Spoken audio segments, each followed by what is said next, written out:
ഒന്ന്, സ്വസ്ഥമായി ഉത്തരം പറയാനുള്ള അവസരം ഉണ്ടാക്കണം. ഈ വോളിബോൾ കളിക്കുമ്പോൾ സ്മാഷ് അടിക്കുമ്പോൾ ചാടി വീണ് ബ്ലോക്ക് ചെയ്യുന്ന പോലെ അയ്യപ്പദാസ് ബ്ലോക്ക് ചെയ്യാൻ നിൽക്കരുത്. സ്വസ്ഥമായി ഉത്തരം പറയാനുള്ള അവസരം ഉണ്ടാക്കണം. ഈ വോളിബോൾ കളിക്കുമ്പോൾ സ്മാഷ് അടിക്കുമ്പോൾ ചാടി വീണ് ബ്ലോക്ക് ചെയ്യുന്ന പോലെ അയ്യപ്പദാസ് ബ്ലോക്ക് ചെയ്യാൻ നിൽക്കരുത്.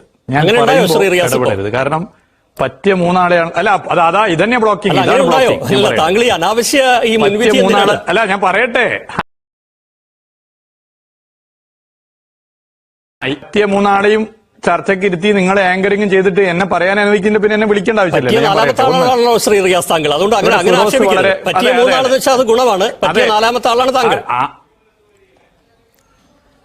പറ്റിയ മൂന്നാളെന്ന് പറഞ്ഞ ഈ മൂന്നാളും വ്യക്തിപരമായി മോശമെന്നല്ല. ഈ മൂന്നാളുടെ രാഷ്ട്രീയ ഞാൻ പറഞ്ഞത്.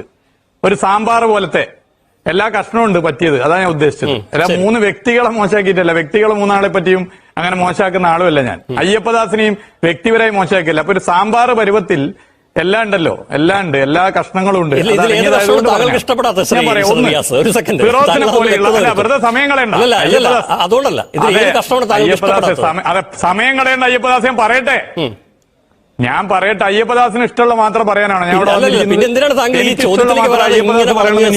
സാമ്പാറിലെ കഷ്ണങ്ങൾ, അതേന്ന് ബാസ്കറ്റ് ബോൾ, ഇതൊക്കെ കൊണ്ടുവരുന്നത് എന്തിനാണ്? താങ്കൾ നേരിട്ട് ഉത്തരം പറഞ്ഞ പോരെ.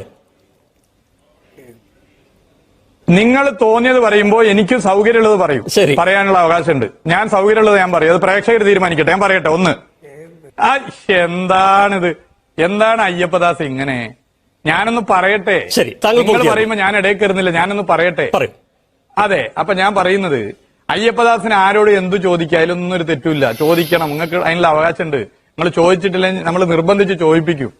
അല്ല, അത് പറയാനുണ്ട്. കാരണം ഇവിടെ അല്പം മുമ്പ് ശ്രീ PK ഫിറോസിനോട് മറ്റുള്ള ആൾക്കാരെ പുച്ഛിക്കരുത് എന്ന് പഠിപ്പിച്ചയാളാണ് ശ്രീ റിയാസ്. എന്നിട്ട് അദ്ദേഹം എന്നെ പറ്റി പറഞ്ഞ എന്തൊക്കെയാണെന്ന് കേട്ടോ. ആദ്യം വിദ്വാൻ, അത് പരിഹാസ രൂപേണയാണ് പറയുന്നത്, വിദ്വാൻ. രണ്ടാമത് അയാളോട് പോയി അന്വേഷിക്കാൻ, അല്ലെങ്കിൽ ഫേസ്ബുക്കിൽ പോസ്റ്റ് ഇടാൻ എന്ന് പറഞ്ഞു. മൂന്നാമത് ഞാൻ BJP കാരനാണ് എന്ന് ആരോപിച്ചു. പിന്നെ ആദ്യം സാമ്പാർ, എല്ലാവരും സാമ്പാറിന്റെ കഷ്ണങ്ങളാണ്. ശ്രീ റിയാസ്, ആ സാമ്പാറിനെ ഒന്ന് ഇളക്കുന്നതിന് വേണ്ടിയിട്ട് ശക്തിയായ ഒരു ചട്ടുകമായിട്ടാണ് താങ്കളെ ക്ഷണിച്ചതെന്ന് കരുതിയാൽ മതി. പക്ഷെ പെർഫോമൻസ് കണ്ടപ്പോൾ ഈർക്കിലിയായിപ്പോയി. എന്ത് ചെയ്യും? സാമ്പാർ അങ്ങനെ തന്നെ ഇരിക്കും, അടുക്കി പിടിക്കുകയേ ഉള്ളൂ, നിവൃത്തിയില്ല. അപ്പോൾ പിന്നീട് എന്തിനോ വേണ്ടി തിളയ്ക്കുന്ന സാമ്പാർ എന്ന് പറഞ്ഞ് ആത്മനിർവൃതി അളയാം, അത്രമാത്രം. ഇനി രണ്ട്, താങ്കൾ ഇവിടെ പറഞ്ഞു ഞാന് BJP ആണ് എന്ന് പറഞ്ഞു. വലിയ രീതിയിൽ പറയുന്നില്ല, കാരണം നമ്മൾ ഇത് എന്നും ചർച്ച ചെയ്യുന്നതാണ്. താങ്കൾ ഇത് തെളിയിക്കൂ. അപ്പൊ അത് തെളിയിക്കാത്തപ്പോ ഞാൻ താങ്കളോട് പറയുന്നത്, കേരളത്തിൽ SDPIയും CPM തമ്മിലുള്ള ബന്ധത്തിന്റെ കൃത്യമായ ദൃഷ്ടാന്തമാണ് താങ്കൾ എന്ന് ഞാനും അങ്ങ് പറയും. അത് താങ്കൾ എന്റേത് തെളിയിച്ചാൽ ഞാൻ ഇതും തെളിയിക്കാം. SDPIയും CPM തമ്മിലുള്ള ബാന്ധവത്തിന്റെ കൃത്യമായ തെളിവാണ് ശ്രീ മുഹമ്മദ് റിയാസ് എന്ന് ഞാനും ആരോപിക്കുന്നു. എന്റേത് തെളിയിക്കൂ. താങ്കളല്ലേ ആദ്യം ആരോപണം ഉന്നയിച്ചത്, അതിനുശേഷം ഞാൻ തെളിയിക്കാം. ഇനി താങ്കൾ മറ്റൊരു ആരോപണം എനിക്ക് നേരെ പറഞ്ഞു. താങ്കൾ പറയാത്ത ഒരു കാര്യത്തിനെ ഞാൻ പറഞ്ഞു എന്ന്. ഞാൻ എന്താ പറഞ്ഞത്? ഒരു വലിയ കക്ഷി ഒരു ചെറിയ കക്ഷിയെ കാണാൻ പോകുന്നത് താങ്കളുടെ വാദമല്ല എങ്കിൽ ഒരു ചർച്ചയിൽ താങ്കൾ അത് ഉയർത്തേണ്ടുന്ന കാര്യമില്ല. ഇനി എന്നോട് അയാളോട് പോയി ഫേസ്ബുക്കിൽ ഇടാൻ പറഞ്ഞു. ഫേസ്ബുക്കിൽ ഇടണ്ട, ഇത് മനോരമയുടെ വാർത്തയാണ്, ഇന്നലത്തെ വാർത്തയാണ്. ഇതിൽ പറയുന്ന മറ്റൊരു കാര്യം, താങ്കൾ ഈ പറഞ്ഞതിനെല്ലാം വിരുദ്ധം വർഗീയ ഫാസിസ്റ്റ് ശക്തികളുമായി ബന്ധം പാടില്ലെന്നതാണ് LDFന്റെ പ്രഖ്യാപിത നയം. ഇതിനു വിരുദ്ധമായ സമീപനം കണ്ടപ്പോൾ അത് ചൂണ്ടിക്കാട്ടുകയും തിരുത്തൽ വേണമെന്ന് ആവശ്യപ്പെടുകയും ചെയ്തു. അവരെ ഒന്ന് വിശ്വാസത്തിലെടുക്കൂ.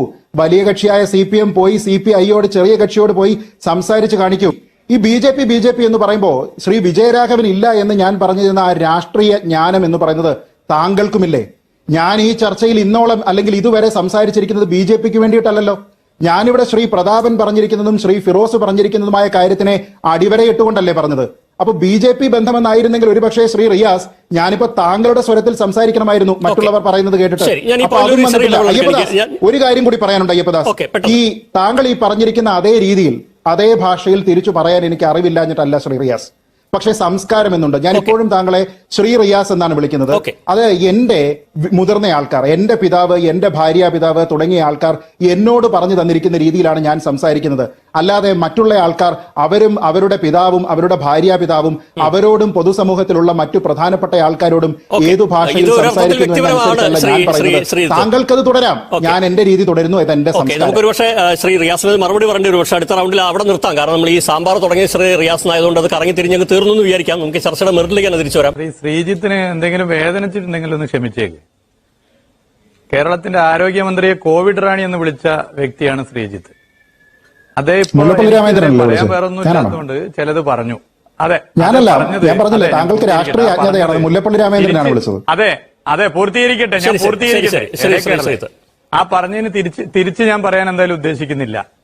കൊറോണ വൈറസിന് ആരെങ്കിലും കൈകൊണ്ട് തൊടുവോ? തൊടില്ലല്ലോ. അതുകൊണ്ട് ഞാൻ ശ്രീജിത്തിനെതിരെ ഇപ്പൊ തൽക്കാലം ഒന്നും പറയാൻ ഉദ്ദേശിക്കുന്നില്ല. ഞാനതിലേക്ക് വരാം. അതിന് തുടക്കത്തിൽ ഒന്നുകൂടി പറഞ്ഞോട്ടെ. ആദ്യം എന്റെ പേര് ശ്രീജിത്ത് എന്ന് പറഞ്ഞ ശ്രീ മുഹമ്മദ് റിയാസിന് എന്റെ നന്ദി. പിന്നെ ഒപ്പം അദ്ദേഹം തെറ്റായിട്ടുള്ള ഒരു ആരോപണം പറഞ്ഞു. അത് വീണ്ടും അദ്ദേഹത്തിന്റെ രാഷ്ട്രീയ അജ്ഞതയെ കാണിക്കുന്നു. അദ്ദേഹം പറഞ്ഞത് ഞാൻ ആരോഗ്യമന്ത്രിയെ കോവിഡ് റാണി എന്ന് വിളിച്ചു എന്നാണ്. അങ്ങനെ വിളിച്ചതും വിവാദമുണ്ടാക്കിയതും ശ്രീ മുല്ലപ്പള്ളി രാമചന്ദ്രനാണ്. കോവിഡ് റാണി എന്നും റോക്ക് സ്റ്റാർ എന്നും അദ്ദേഹമാണ് വിളിച്ചിരിക്കുന്നത്. അല്ലെങ്കിൽ തന്നെ അതൊരു വിവാദമാക്കേണ്ട പദമാണോ? അദ്ദേഹം എന്തായാലും പരനാറി എന്നോ നികൃഷ്ടജീവി എന്നോ കുലംകുത്തി എന്നൊന്നും അല്ലല്ലോ വിളിച്ചത്. അപ്പൊ സന്തോഷിച്ചാട്ടെ. ഇനി അടുത്തത്, എനിക്ക് മറുപടിയില്ല കാരണം കൊറോണയെ നമ്മൾ കൈകൊണ്ട് തൊടില്ലല്ലോ എന്ന് പറഞ്ഞു. ഇത് അദ്ദേഹത്തിന് ശാസ്ത്രത്തിലുള്ള ജ്ഞാനവും കുറവാണ് എന്നാണ് കാണിക്കുന്നത്. കൊറോണയെ നമുക്ക് കാണാൻ കഴിയില്ല, അതിനെ അതുകൊണ്ട് തന്നെ നമുക്ക് തൊടാനും കഴിയില്ല. അപ്പൊ കൊറോണ നമ്മളെ അറ്റാക്ക് ചെയ്യരുതെങ്കിൽ നമ്മൾ മാസ്ക് വെക്കണം, നമ്മൾ ശുദ്ധമായിരിക്കണം, നമ്മൾ കൃത്യമായിട്ടുള്ള അകലം പാലിക്കണം.